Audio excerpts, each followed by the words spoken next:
We talked about this, and I'm kind of really strange. We've got dust. Everybody's got dust. Brad Lawler, Home Team Inspection Service, had said to me months ago, if you were listening to the show, you know it.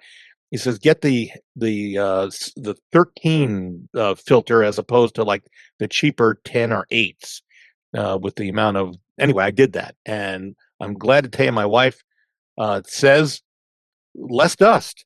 Not that we had much to begin with, but Wow. the dust that's there is pretty much gone. So okay, but Pam was a listener to our show all the time. She says she heard about MERV 13. So remember that was what Brad was talking about, MERV 13 filters to get rid of dust. And she says her home is filled with dust, and she's dusting every day with no end in sight. And she read about how much dust actually is coming from dead skin cells. She says she's wondering, is this really true? I did some research.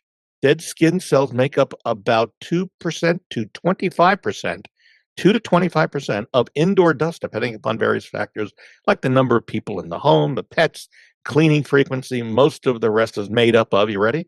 Textile fibers from clothing, carpets, and furniture, soil and pollen particles tracked in from outside. Our hair contributes to it, both human and animal. Dust mites and their droppings, microplastics, soot, ash, and airborne pollutants. So, while the dead skin cells do contribute to dust, especially in bedrooms and unupholstered furniture, they're not the majority, only 2 to 25%. So I thought that was rather interesting. But Brad's right.